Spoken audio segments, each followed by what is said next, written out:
ನಮಸ್ಕಾರ ಆತ್ಮೀಯ ವೀಕ್ಷಕರೇ. ಇವತ್ತಿನ ರೀಡಿಂಗಲ್ಲಿ ನಿಮ್ಮ ಪರ್ಸನ್ ನಿಮ್ಮ ಜೀವನಕ್ಕೆ ಮತ್ತೆ ಬರ್ತಾ ಇದ್ದಾರಾ, ಹಾಗೆ ನಿಮ್ಮ ಜೀವನದಲ್ಲಿ ಏನಾದರೂ ಒಂದು ರೀಯೂನಿಯನ್ ಸಾಧ್ಯತೆಗಳು ಇದೆಯಾ ಅನ್ನೋದನ್ನು ಈ ಒಂದು ರೀಡಿಂಗಲ್ಲಿ ತಿಳ್ಕೊಳ್ಳೋಣ. ಇದೊಂದು ಜನರಲ್ ರೀಡಿಂಗ್ ಆಗಿರುತ್ತೆ. ನಿಮಗೆ ರೆಸೊನೇಟ್ ಆದರೆ ಮಾತ್ರ ಈ ರೀಡಿಂಗ್ನ ವಾಚ್ ಮಾಡೋದಕ್ಕೆ ಕಂಟಿನ್ಯೂ ಮಾಡ್ತೀರಾ. ಇಲ್ಲ ಅಂತ ಹೇಳಿದ್ರೆ ಸ್ಕ್ರೀನ್ ಮೇಲೆ ಕಾಣಿಸ್ತಿರುವಂತಹ ನಂಬರಿಗೆ ವಾಟ್ಸಪ್ ಮಾಡಿ ನಿಮ್ಮ ರೀಡಿಂಗ್ನ ಬುಕ್ ಮಾಡ್ಕೊಳ್ಬಹುದು. ನಿಮ್ಮ ಹಣದ ವಿಷಯದಲ್ಲಿ ಸಮಸ್ಯೆಗಳನ್ನ ನೋಡ್ತಾ ಇದ್ದೀರಾ, ಅಥವಾ ಹಣದ ವಿಷಯದಲ್ಲಿ ನೀವು ಹೊಸದಾಗಿರುವಂತಹ ಅಪಾರ್ಚುನಿಟಿಗಳನ್ನು ಬಳಸಬೇಕು ಆ್ಯಂಡ್ ನಿಮ್ಮ ಬಿಸ್ನೆಸ್ಸಲ್ಲಿ ಗ್ರೋತನ್ನು ತಗೊಳ್ಬೇಕು ಆ್ಯಂಡ್ ಹಣದ ವಿಷಯದಲ್ಲಿ ಏನು ನಿಮ್ಮಲ್ಲಿ ಬ್ಲಾಕೇಜಸ್ ಇದೆ ಅದನ್ನೆಲ್ಲ ರಿಮೂವ್ ಮಾಡ್ಕೊಳ್ಬೇಕಂತ ಇದ್ದರೆ ಇದೇ ತಿಂಗಳು 19ನೇ ತಾರೀಕು ಮನಿ ಬೌಲ್ ರಿಚುವಲ್ ನಡೀತಾ ಇದೆ. ಮಿಸ್ ಮಾಡ್ಕೊಳ್ದೇನೆ ಈ ಒಂದು ಕ್ಲಾಸಿಗೆ ಆದಷ್ಟು ಬೇಗ ಜಾಯಿನ್ ಆಗಿ. ಇದರಲ್ಲಿ ನೀವೇನು ಕಲಿತೀರಾ ಅಂತ ಹೇಳಿದ್ರೆ, ನಿಮ್ಮ ಮನಿ ಬೌಲ್ನ ಹೇಗೆ ರಚನೆ ಮಾಡ್ಕೊಳ್ಬೇಕು, ಹೇಗೆ ರೆಡಿ ಮಾಡ್ಕೊಳ್ಬೇಕು ಅನ್ನೋದನ್ನು ತಿಳ್ಕೊಳ್ತೀರಾ. ಅದ್ರ ಜೊತೆಯಲ್ಲಿ ಅದನ್ನು ಪವರ್ಫುಲ್ ಆಗಿರುವಂತಹ ಮಂತ್ರದ ಜೊತೆಗೆ ಹೇಗೆ ಅದನ್ನು ಆಕ್ಟಿವೇಟ್ ಮಾಡಬೇಕು ಇದನ್ನು ಕೂಡ ನೀವು ಇದರಲ್ಲಿ ಕಲಿತೀರಾ. ಓಕೆನಾ.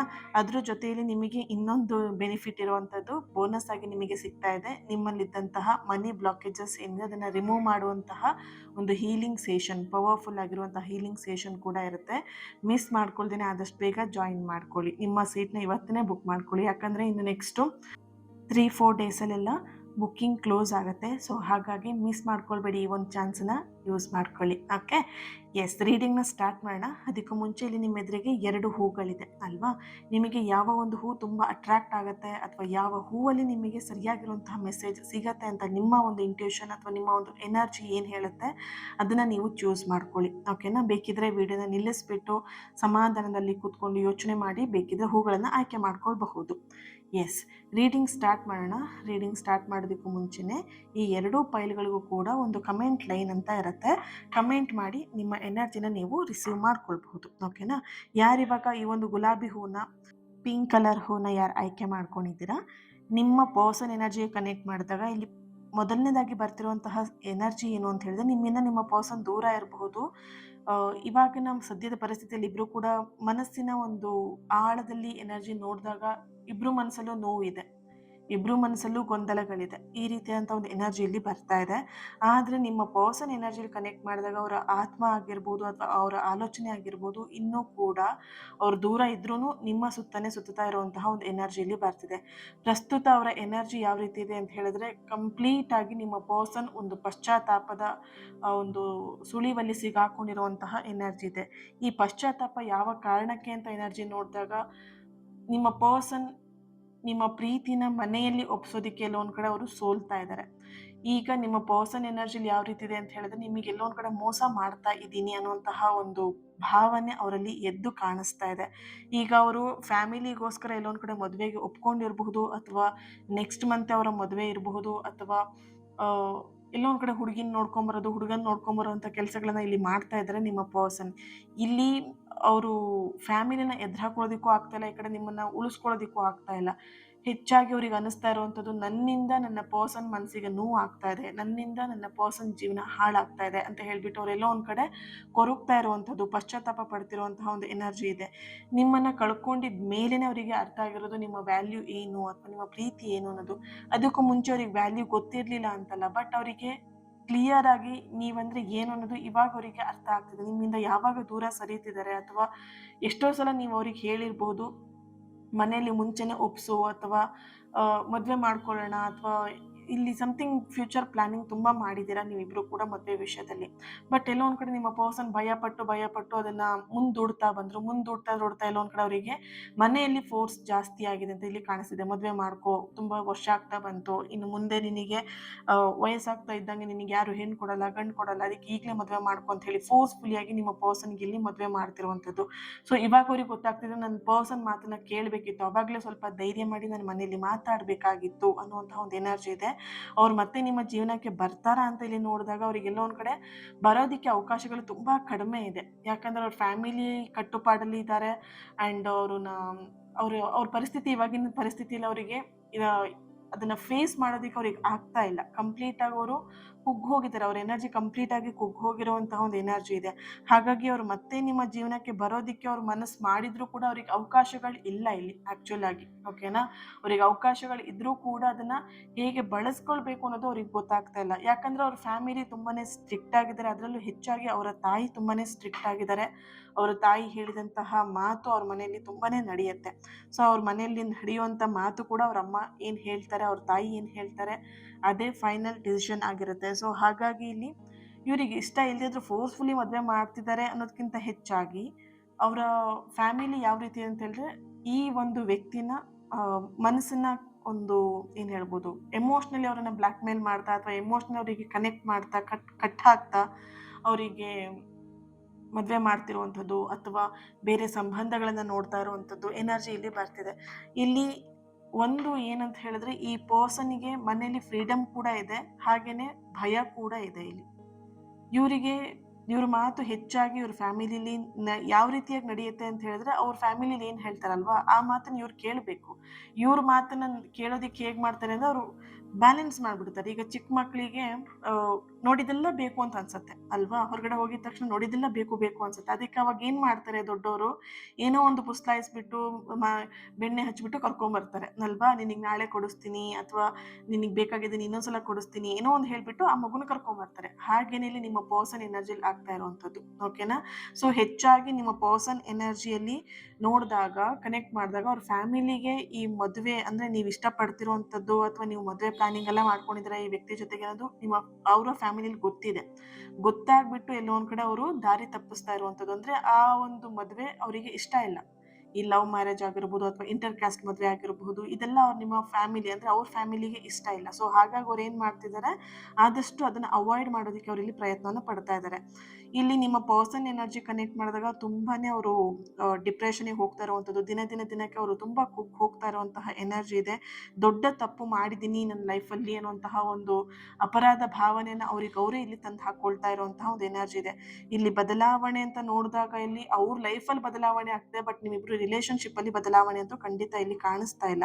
ಅವ್ರಿಗೆ ಬರೋದಿಕ್ಕೆ ಅವಕಾಶಗಳು ಕೂಡ ಇಲ್ಲ ಅಂತ ಇಲ್ಲಿ ಕಾಣಿಸ್ತಾ ಇದೆ. ಓಕೆ, ಎಸ್, ಈ ಒಂದು ಯಾರು ಫೈಲ್ನ ಚೂಸ್ ಮಾಡ್ಕೊಂಡಿದ್ದೀರಾ ನಿಮ್ಮ ಎನರ್ಜಿ ಕನೆಕ್ಟ್ ಮಾಡಿದಾಗ ಇಲ್ಲಿ ಅವರು ಮತ್ತೆ ನಿಮ್ಮ ಲೈಫಿಗೆ ರಿಟರ್ನ್ ಬರೋ ಚಾನ್ಸಸ್ ತುಂಬ ಲೋ ಎನರ್ಜಿ ಇರೋದ್ರಿಂದ ಅಷ್ಟು ಪಾಸಿಟಿವ್ ಆಗಿ ಇಲ್ಲಿ ಎನರ್ಜಿ ಬರ್ತಾ ಇಲ್ಲ. ಓಕೆ, ಸಮಸ್ಯೆಗಳು ಜಾಸ್ತಿ ಕಾಣಿಸ್ತಿದೆ ಇಲ್ಲಿ, ವಾಪಸ್ ರಿಟರ್ನ್ ಬರೋದಕ್ಕಿಂತ ಹೆಚ್ಚಾಗಿ ಅವರ ಸಮಸ್ಯೆಗಳು ಜಾಸ್ತಿ ಕಾಣಿಸ್ತಿದೆ ಅವ್ರ ಲೈಫಲ್ಲಿ. ಓಕೆನಾ? ಯಾರು ಈ ಒಂದು ಪಿಂಕ್ ಕಲರ್ ಹೂನ ಯಾರು ಆಯ್ಕೆ ಮಾಡ್ಕೊಂಡಿದ್ರೆ ನೀವು ಕಮೆಂಟಲ್ಲಿ ತಿಳಿಸ್ತೀರಾ ಹೀಲಿಂಗ್ ಅಂತ ಹೇಳಿಬಿಟ್ಟು ರೆಡ್ ಹಾರ್ಟ್ ಮಾರ್ಕ್ ಹಾಕಿ ಎನರ್ಜಿನ ರಿಸೀವ್ ಮಾಡ್ಕೊಳ್ಳಿ. ಯಾಕಂತ ಹೇಳಿದ್ರೆ ನಿಮ್ಮ ಎನರ್ಜಿಲಿ ನಿಮಗೆ ಇವಾಗ ಸದ್ಯದ ಪರಿಸ್ಥಿತಿಯಲ್ಲಿ ಈ ನೋವಿಂದ ಈ ಒಂದು ಪೇನಿಂದ ಹೊರಗೆ ಬರೋದಕ್ಕೆ ಹೀಲಿಂಗ್ ಅನ್ನೋದು ತುಂಬಾ ಇಂಪಾರ್ಟೆಂಟ್ ಆಗಿದೆ. ಸೆಲ್ಫ್ ಲವ್ ಅನ್ನೋದು ತುಂಬಾ ಇಂಪಾರ್ಟೆಂಟ್ ಆಗಿದೆ. ಹಾಗಾಗಿ ಹೀಲಿಂಗ್ ಅಂತ ಹೇಳಿಬಿಟ್ಟು ರೆಡ್ ಹಾರ್ಟ್ ಮಾರ್ಕ್ ಹಾಕಿ ಎನರ್ಜಿನ ರಿಸೀವ್ ಮಾಡ್ಕೊಳ್ಳಿ. ಹಾಗೆಯೇ ಎರಡನೇ ಪೈಲ್ ಯಾರು ಗುಲಾಬಿ ಹೂ, ವೈಟ್ ಕಲರ್ ಗುಲಾಬಿ ಹೂನ, ಬಿಳಿ ಹೂವನ್ನು ಯಾರು ಆಯ್ಕೆ ಮಾಡ್ಕೊಂಡಿದ್ದೀರಾ ಇಲ್ಲಿ ನಿಮ್ಮ ಪರ್ಸನ್ ಎನರ್ಜಿ ಕನೆಕ್ಟ್ ಮಾಡಿದಾಗ ನಿಮ್ಮ ಪರ್ಸನ್ ಎನರ್ಜಿ ತುಂಬಾ ಎಮೋಷ್ನಲ್ ಆಗಿ ತೋರಿಸ್ತಾ ಇದೆ. ಇಲ್ಲಿ ಸದ್ಯ ನಿಮ್ಮಿಬ್ರ ಮಧ್ಯ ಮೌನ ಆವರಿಸಿದೆ, ಎಲ್ಲೋ ಒಂದು ಕಡೆ ಒಂದು ಅಲೋನ್ ಫೀಲ್ನ ಮಾಡ್ತಾ ಇದ್ದೀರಾ ಇಬ್ಬರೂ ಕೂಡ. ಇಲ್ಲಿ ನೀವು ಹೇಗೆ ಇಲ್ಲಿ ಕಷ್ಟಪಡ್ತಾ ಇದ್ದೀರಾ ಅವರಿಂದ ದೂರ ಇದ್ದು, ಅವರು ಅದೇ ರೀತಿಯಾಗಿ ಕಷ್ಟವನ್ನು ಪಡ್ತಾ ಇದ್ದಾರೆ. ನಿಮ್ಮ ನೆನಪುಗಳು ಅವರಿಗೆ ಪದೇ ಪದೇ ಬರ್ತಾ ಇದೆ. ಹೆಚ್ಚಾಗಿ ಅವ್ರು ಏನು ಮಾಡ್ತಿದ್ದಾರೆ ಅಂತ ಹೇಳಿದ್ರೆ ನಿಮ್ಮ ನೆನಪುಗಳು ಬರಬಾರ್ದು ಅಂತ ಹೇಳಿಬಿಟ್ಟು ಅವರು ಪ್ರತಿದಿನ ನಿಮ್ಮ ನೆನಪುಗಳನ್ನ ಮರೆಯೋದಕ್ಕೆ ಪ್ರಯತ್ನವನ್ನು ಪಡ್ತಾ ಇದ್ದಾರೆ. ಆದರೆ ಇಲ್ಲಿ ಪ್ರತಿ ಬಾರಿ ಆ ಒಂದು ಪ್ರಯತ್ನದಲ್ಲಿ ಸೋಲ್ತಾ ಇದ್ದಾರೆ. ನಿಮ್ಮ ನೆನಪುಗಳು ಹೆಚ್ಚಾಗಿ ಅವರಿಗೆ ಜಾಸ್ತಿ ಮಾಡ್ತಾ ಇರುವಂತಹ ಒಂದು ಎನರ್ಜಿ ಇದೆ. ಇಲ್ಲಿ ನಿಮ್ಮ ಪರ್ಸನ್ ಎನರ್ಜಿ ಕನೆಕ್ಟ್ ಮಾಡಿದಾಗ ಜವಾಬ್ದಾರಿಗಳು ಅವರ ಫ್ಯಾಮಿಲಿಯಲ್ಲಿ ಅಥವಾ ಅವರ ಒಂದು ಲೈಫಲ್ಲಿ ಜವಾಬ್ದಾರಿಗಳು ಜಾಸ್ತಿ ಕಾಣಿಸ್ತಿದೆ. ಪರಿಸ್ಥಿತಿಗಳು ಅಥವಾ ಮೂರನೇ ವ್ಯಕ್ತಿಯ ಪ್ರಭಾವದಿಂದಾಗಿ ಈ ಒಂದು ವ್ಯಕ್ತಿ ನಿಮ್ಮಿಂದ ದೂರ ಸರಿಬೇಕಾದಂತಹ ಪರಿಸ್ಥಿತಿ ಬಂದಿದೆ ಅನ್ನೋಂಥ ಎನರ್ಜಿ ಬಂದಿದೆ. ಮೂರನೇ ವ್ಯಕ್ತಿ ಅಂತ ಹೇಳಿದಾಗ ಯಾವಾಗಲೂ ಕೂಡ ಅವ್ರಿಗೆ ಯಾವುದೋ ಒಂದು ಹುಡುಗಿ ಬಂದ್ಬಿಟ್ಟಿದ್ದಾಳೆ, ಯಾವುದೋ ಒಂದು ಹುಡುಗ ಬಂದಿದ್ದಾನೆ ಅನ್ನೋದಕ್ಕಿಂತ ಮೂರನೇ ವ್ಯಕ್ತಿ ಅಂತ ಹೇಳಿದ್ರೆ ಇಲ್ಲಿ ಎಲ್ಲೋ ಒಂದು ಕಡೆ ನಿಮ್ಮಿಬ್ಬರಿಗೆ ಆಗದೆ ಇರುವಂಥದ್ದು, ಅಂದರೆ ನಿಮ್ಮಿಬ್ಬರು ರಿಲೇಷನ್ಶಿಪ್ಪನ್ನು ದೂರ ಮಾಡಬೇಕು ಅಂತಲೇ ಯಾರೊಬ್ಬರು ಹಠ ಮಾಡಿ ಒಂದು ಪಣ ತೊಟ್ಟು ಕೂತಿರುವಂತಹ ಒಂದು ಎನರ್ಜಿ ಇಲ್ಲಿ ಬರ್ತಿದೆ. ಅವ್ರಿಗೋಸ್ಕರ ಇಲ್ಲಿ ನಿಮ್ಮ ಪರ್ಸನ್ ಏನು ಮಾಡ್ತಿದ್ದಾರೆ, ದೂರ ಸರಿತಾ ಇದ್ದಾರೆ. ಇಲ್ಲಿ ನಿಮ್ಮ ಫ್ಯಾಮಿಲಿಯಲ್ಲಿ ನಿಮ್ಮ ಅಣ್ಣನೇ ಆಗಿರ್ಬೋದು ಅಥವಾ ನಿಮ್ಮ ತಂದೆ ಆಗಿರ್ಬೋದು, ಇವರಿಗೆ ಈ ಮದುವೆ ಆಗೋದು ಇಷ್ಟ ಇಲ್ಲ, ಈ ಸಂಬಂಧ ಇಷ್ಟ ಇಲ್ಲ. ಇವರಿಗೋಸ್ಕರ ನಿಮ್ಮ ಪರ್ಸನ್ ದೂರ ಸರಿತಿದ್ದಾರೆ. ಯಾಕೆ ಅಂತ ಹೇಳಿದ್ರೆ ನಿಮ್ಮ ಫ್ಯಾಮಿಲಿಯಲ್ಲಿ ನೀವು ಚೆನ್ನಾಗಿರ್ಬೇಕು, ನೀವು ಅವ್ರ ಮಾತನ್ನ ಕೇಳಬೇಕು, ನನ್ನಿಂದಾಗಿ ನಿಮ್ಮ ಫ್ಯಾಮಿಲಿನ ನೀವು ದೂರ ಆಗಬಾರ್ದು, ಈ ಥರ ಒಂದು ಮನಸ್ಥಿತಿ ನಿಮ್ಮ ಪರ್ಸನ್ ಎನರ್ಜಿಲಿದೆ. ಹಾಗಾಗಿ ಅವ್ರು ಏನು ಮಾಡ್ತಿದ್ದಾರೆ, ದೂರ ಸರಿತಾ ಇದ್ದಾರೆ. ಆದರೆ ಇಲ್ಲಿ ಒಂದು ಅರ್ಥ ಮಾಡ್ಕೊಳ್ಳಿ, ನಿಮ್ಮಿಬ್ಬರ ಮಧ್ಯೆ ಒಂದು ಆ ಸೋಲ್ ಕನೆಕ್ಷನ್ ಅನ್ನೋದು ತುಂಬಾ ಸ್ಟ್ರಾಂಗ್ ಆಗಿ ಬರ್ತಾ ಇದೆ. ಇಲ್ಲಿ ಆ ಸೋಲ್ ಕನೆಕ್ಷನ್ ತುಂಬ ಸ್ಟ್ರಾಂಗ್ ಆಗಿ ಗಟ್ಟಿಯಾಗಿರೋದ್ರಿಂದ ಪ್ರಕೃತಿ ನಿಯಮದಂತೆ ಇಲ್ಲಿ ಎಲ್ಲೊಂದು ಕಡೆ ಸತ್ಯವಾದ ಪ್ರೀತಿ ಯಾವಾಗಲೂ ಕೂಡ ಸೋಲೋದಿಲ್ಲ. ಓಕೆನಾ. ಇಲ್ಲಿ ನೀವಿಬ್ಬರ ಮಧ್ಯೆ ಯಾರೇ ಮೂರನೇ ವ್ಯಕ್ತಿ ಬರ್ಬೋದು, ಜವಾಬ್ದಾರಿಗಳು ಬರ್ಬೋದು, ಅಥವಾ ಪರಿಸ್ಥಿತಿ ಏನೇ ಆಗಿರಬಹುದು, ಇಲ್ಲಿ ನಿಮ್ಮಿಬ್ಬರ ಎನರ್ಜಿ ನೋಡಿದ್ರೆ ಸತ್ಯವಾಗಿರುವಂಥ ಪ್ರೀತಿ ಯಾವತ್ತೂ ಕೂಡ ಸೋಲೋದಿಲ್ಲ. ಅದೆಲ್ಲೊಂದು ಕಡೆ ಗೆಲ್ಲತ್ತೆ. ಓಕೆನಾ. ಲಾಸ್ಟ್ ಮೂಮೆಂಟ್ವರೆಗೆ ನೀವು ಪ್ರಯತ್ನವನ್ನು ಪಡಬಹುದು ಈ ವ್ಯಕ್ತಿ ನಿಮ್ಮನ್ನು ಪಡ್ಕೊಳ್ಳೋದಕ್ಕೆ, ಅಥವಾ ಈ ಸಂಬಂಧ ಸರಿಯಾಗೋದಕ್ಕೆ ಇಬ್ಬರು ಕೂಡ ಪ್ರಯತ್ನವನ್ನು ಪಡಬಹುದು. ಲಾಸ್ಟ್ ಮೂಮೆಂಟ್ವರೆಗೆ ನೀವು ಪ್ರಯತ್ನವನ್ನು ಪಡಿ ಅಂತ ಇಲ್ಲಿ ಎನರ್ಜಿ ಬರ್ತಿದೆ. ಈಗೇನೋ ಸಪ್ರೆಷನಲ್ಲಿ ಇದ್ದೀರಾ, ನೀವು ಏನೋ ದೂರದಲ್ಲಿದ್ದೀರಾ, ಅಥವಾ ಆ ವ್ಯಕ್ತಿ ಇನ್ನು ಬರ್ತಾರೋ ಇಲ್ವೋ ಅಂತ ಹೇಳಿ ನಿಮಗೇನಾದರೂ ಡೌಟ್ ಇದ್ದರೆ ಮನಸ್ಸನ್ನು ಗಟ್ಟಿ ಮಾಡ್ಕೊಳ್ಳಿ. ಈಗ ನೀವು ನೋವು ತಿನ್ಕೊಂಡು ನೋವಲ್ಲಿರುವಂಥ ಸಮಯ ಅಲ್ಲ. ಆ ನೋವಿಂದ ಸ್ವಲ್ಪ ಹೊರಗೆ ಬಂದು ಇದನ್ನು ಉಳಿಸ್ಕೊಳ್ಳುವಂತಹ ಸಮಯ ಆಗಿದೆ. ನೀವು ನೋವಲ್ಲೇ ಇರ್ತೀರಾ, ಕಷ್ಟದಲ್ಲೇ ಇರ್ತೀರಾ, ಅಥವಾ ಈಗ ಸಮಸ್ಯೆ ಈ ಥರ ರಿಲೇಷನ್ಶಿಪ್ಪಲ್ಲಿ ಆಗಿದೆ ಅಂತ ಹೇಳ್ಬಿಟ್ಟು ಅದರಲ್ಲಿ ನೀವು ತಲೆ ಮೇಲೆ ಕೈ ಇಟ್ಕೊಂಡು ಕೂತಿದ್ರೆ ಸಮಸ್ಯೆನ ಇನ್ನೂ ಜಾಸ್ತಿ ಮಾಡ್ಕೊಳ್ತೀರಾ. ಓಕೆನಾ. ಸೊ ಇಲ್ಲಿ ಇಬ್ಬರದ್ದು ಸೋಲ್ ಕನೆಕ್ಷನ್ ತುಂಬ ಸ್ಟ್ರಾಂಗ್ ಆಗಿರೋದ್ರಿಂದ ಪ್ರಯತ್ನವನ್ನು ಮಾಡ್ಬೋದು. ಅವರು ಮತ್ತೆ ನಿಮ್ಮ ಜೀವನಕ್ಕೆ ಬರೋ ಸಾಧ್ಯತೆ ಕೂಡ ಇದೆ ಇಲ್ಲಿ ಅಂತ ಒಂದು ಎನರ್ಜಿ ಕೂಡ ಇದೆ ಇಲ್ಲಿ. ಹಾಗೆಯೇ ಅವರು ನಿಮ್ಮ ಪ್ರೀತಿಯ ಒಂದು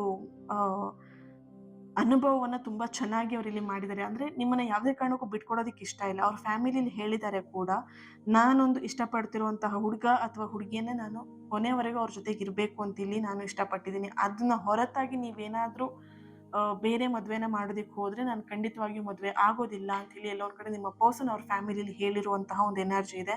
ಬೇಕಿದ್ರೆ ನನ್ನ ಒಂಟಿಯಾಗಿ ಹೀಗೆ ಬಿಟ್ಬಿಡಿ, ಆ ಹುಡುಗಿನ ಅಥವಾ ಹುಡುಗನ ನಿಮಗೆ ಒಪ್ಕೊಳ್ಳೋದಕ್ಕಾಗಲಿಲ್ಲ ಅಂತ ಹೇಳಿದ್ರೆ ನನ್ನನ್ನು ಒಂಟಿಯಾಗಿ ಬಿಟ್ಬಿಡಿ, ನನಗೆ ಮದುವೆ ಅನ್ನೋಂಥದ್ದು ಕೆಲಸನ ಮಾಡಬೇಡಿ ಅಂತ ಹೇಳ್ಬಿಟ್ಟು ಎಲ್ಲೊಂದು ಕಡೆ ಅವ್ರ ಫ್ಯಾಮಿಲಿ ಹತ್ರ ಇವರು ಚರ್ಚೆ ಮಾಡಿದ್ದಾರೆ. ಹಾಗಾಗಿ ಅವ್ರ ಫ್ಯಾಮಿಲಿನೂ ಕೂಡ ಇನ್ನೊಂದು ಕಡೆ ಯೋಚನೆಯಲ್ಲಿದ್ದಾರೆ.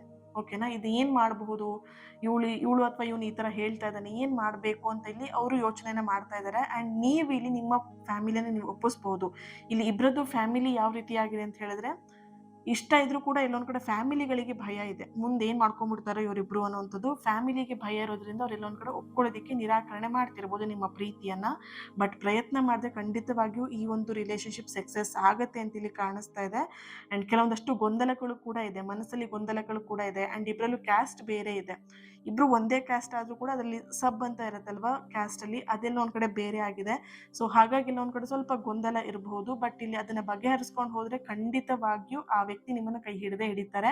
ಈ ಪ್ರೀತಿ ನಿಮ್ಮನ್ನು ಕೈ ಹಿಡಿಯುತ್ತೆ. ನಿಮ್ಮಿಬ್ಬರ ಪ್ರೀತಿ, ಈ ಸಂಬಂಧ ಎಲ್ಲೋ ಒಂದು ಕಡೆ ಸಕ್ಸಸ್ ಆಗುವಂಥ ಚಾನ್ಸಸ್ ಇದೆ. ಬಟ್ ಪ್ರಯತ್ನ ತುಂಬಾ ಇಂಪಾರ್ಟೆಂಟ್ ಆಗಿದೆ. ಪ್ರಯತ್ನವನ್ನು ಮಾಡಿ. ಓಕೆ. ಎಲ್ಲೋ ಒಂದು ಬೆಟ್ಟದ ತುದಿಯಲ್ಲಿದ್ದಂತಹ ಒಂದು ಸಣ್ಣ ನದಿ ಸಾಗರವನ್ನು ಸೇರೋದಕ್ಕೆ ಎಷ್ಟು ಉತ್ಸಾಹದಿಂದ ಅದು ಶ್ರಮವನ್ನು ಪಡ್ತಾ ಇರತ್ತಲ್ವ, ಆ ರೀತಿಯಾಗಿ ಈ ಪ್ರೀತಿನ ಉಳಿಸ್ಕೊಳ್ಳೋದಕ್ಕೆ ನೀವು ನಿಮ್ಮ ಪರ್ಸನ್ ಇಬ್ಬರು ಕೂಡ ಈ ಒಂದು ನಿಟ್ಟಿನಲ್ಲಿ ಮುಂದುವರೆದ್ರೆ ಖಂಡಿತವಾಗಿಯೂ ನಿಮ್ಮ ಪರ್ಸನ್ ಮತ್ತೆ ನಿಮ್ಮ ಜೀವನಕ್ಕೆ ಬರುವಂಥ ಸಾಧ್ಯತೆ ಇದೆ. ಆ್ಯಂಡ್ ರಿಯೂನಿಯನ್ ಸಾಧ್ಯತೆ ಕೂಡ ಹೆಚ್ಚಾಗಿ ಇದೆ ಇಲ್ಲಿ. ಓಕೆನಾ. ಸೊ ಯಾರು ಈ ಒಂದು 2ನೇ ಫೈಲ್ನ ಆಯ್ಕೆ ಮಾಡ್ಕೊಂಡಿದ್ದೀರಾ, ನೀವು ಕಮೆಂಟಲ್ಲಿ ತಿಳಿಸ್ತೀರಾ ರಿಯೂನಿಯನ್ ಅಂತ ಹೇಳಿಬಿಟ್ಟು ರೆಡ್ ಹಾರ್ಟ್ ಮಾರ್ಕ್ ಹಾಕಿ ಎನರ್ಜಿನ ರಿಸೀವ್ ಮಾಡ್ಕೊಳ್ಳಿ. ಇವತ್ತಿನ 2 ಫೈಲ್ಗಳ ರೀಡಿಂಗ್ ನಿಮ್ಮ ಮನಸ್ಸಿಗೆ ಹತ್ತಿರವಾಗಿದೆ ಆ್ಯಂಡ್ ಸರಿಯಾಗಿರುವಂಥ ಉತ್ತರ ನಿಮಗೆ ಸಿಕ್ಕಿದೆ ಅಂತ ಇಲ್ಲಿ ನಾನು ಭಾವಿಸ್ತೀನಿ. ಹಾಗೆ ಪ್ರೀತಿಯಲ್ಲಿ ತಾಳ್ಮೆ ಮತ್ತು ನಂಬಿಕೆ 2 ಮುಖ್ಯ ಆಗಿರುತ್ತೆ. ಕಾಲ ಎಲ್ಲದಕ್ಕೂ ಕೂಡ ಸರಿಯಾಗಿರುವಂಥ ಉತ್ತರವನ್ನು ನೀಡುತ್ತೆ. ಚಿಂತೆ ಮಾಡಬೇಡಿ. ಬ್ರಹ್ಮಾಂಡದ ಆಶೀರ್ವಾದ ಸದಾ ನಿಮ್ಮ ಪ್ರೀತಿ ಮೇಲೆ ಇರಲಿ ಅಂತ ಹೇಳಿ ಬ್ಲೆಸ್ ಮಾಡ್ತಾ ಹೀಲ್ ಮಾಡ್ತಾ ಇನ್ನೊಂದು ರೀಡಿಂಗಲ್ಲಿ ನಾನು ಸಿಗ್ತೀನಿ. ಅಲ್ಲಿವರೆಗೆ ಈ ಒಂದು ರೀಡಿಂಗಿಗೆ ಲೈಕ್ ಮಾಡಿ, ಯಾರ ಹತ್ರ ಈ ಒಂದು ವಿಡಿಯೋನ ಶೇರ್ ಮಾಡ್ಕೊಳ್ಬೇಕಂತ ಅನ್ಸುತ್ತೆ ಅವ್ರ ಹತ್ರ ಶೇರ್ ಮಾಡ್ಕೊಳ್ಳಿ. ಹಾಗೆ ಚಾನಲ್ನ ಸಬ್ಸ್ಕ್ರೈಬ್ ಮಾಡಿಕೊಂಡು ನನ್ನ ಜೊತೆಗೆ ಕನೆಕ್ಟ್ ಆಗಿ. ಹಾಗೆ ಇದೇ ತಿಂಗಳು 19ನೇ ತಾರೀಕು ನಡೀತಿರುವಂತಹ ಮನಿ ಬೌಲ್ ರಿಚುವಲ್ ಕ್ಲಾಸಿಗೆ ಜಾಯಿನ್ ಆಗಬೇಕಂದ್ರೆ ಆದಷ್ಟು ಬೇಗ ಜಾಯಿನ್ ಆಗಿ. ಇನ್ನೊಂದು 3-4 ಡೇಸಲ್ಲಿ ಬುಕ್ಕಿಂಗ್ ಕ್ಲೋಸ್ ಆಗುತ್ತೆ. ಹಾಗಾಗಿ ಈ ಒಂದು ಚಾನ್ಸನ್ನು ಮಿಸ್ ಮಾಡ್ಕೊಳ್ಬೇಡಿ. ನಿಮ್ಮ ಹಣದ ವಿಷಯದಲ್ಲಿ ಏನು ಸಮಸ್ಯೆಗಳು ನಡೀತಾ ಇದೆ ಅದೆಲ್ಲವೂ ಕೂಡ ಆದಷ್ಟು ಬೇಗ ಬಗೆಹರಿಲಿ. ಆ್ಯಂಡ್ ಆ ಮನಿ ಬೌಲ್ ರಿಚುವಲ್ ಇದೆಯಲ್ಲ, ಅದೆಷ್ಟು ಪವರ್ಫುಲ್ಲಾಗಿ ವರ್ಕ್ ಆಗುತ್ತೆ ಅಂತ ಹೇಳಿದ್ರೆ ನಿಜವಾಗ್ಲೂ ನಿಮಗೆ ಎಕ್ಸ್ಪ್ಲೈನ್ ಮಾಡೋದಕ್ಕಿಂತ ಹೆಚ್ಚಾಗಿ ನೀವು ಅದನ್ನು ಅನುಭವಿಸ್ಬೇಕು. ಅದೇ ನಿಮಗೆ ಇಂಪಾರ್ಟೆಂಟ್ ಆಗಿರುತ್ತೆ. ಓಕೆನಾ. ಸೊ ಮಿಸ್ ಮಾಡ್ಕೊಳ್ತೇನೆ, ಆದಷ್ಟು ಬೇಗ ಜಾಯ್ನ್ ಆಗಿ. Thank you. God bless you all. Lots of love. ನಿಮ್ಮ ಪ್ರೀತಿ, ನಿಮ್ಮ ಸಪೋರ್ಟ್ ಇನ್ನಷ್ಟು ಪಾಸಿಟಿವ್ ರೀಡಿಂಗ್ನ ನಿಮ್ಮೆದುರಿಗೆ ತರೋದಕ್ಕೆ ಅನುಕೂಲ ಆಗುತ್ತೆ. ನಿಮ್ಮ ಪ್ರೀತಿ ಸದಾ ಹೀಗೆ ಇರಲಿ ಅಂತ ಹೇಳ್ತಾ ಇನ್ನೊಂದು ರೀಡಿಂಗಲ್ಲಿ ನಾನು ಸಿಗ್ತೀನಿ. Thank you and God bless you all. ನಮಸ್ಕಾರ ಆತ್ಮೀಯ ವೀಕ್ಷಕರೇ. ಈ ವಿಶೇಷವಾಗಿರುವಂತಹ ರಾತ್ರಿಯ ರೀಡಿಂಗ್ ನಿಮ್ಮವರೆಗೆ ಬಂದಿದೆ.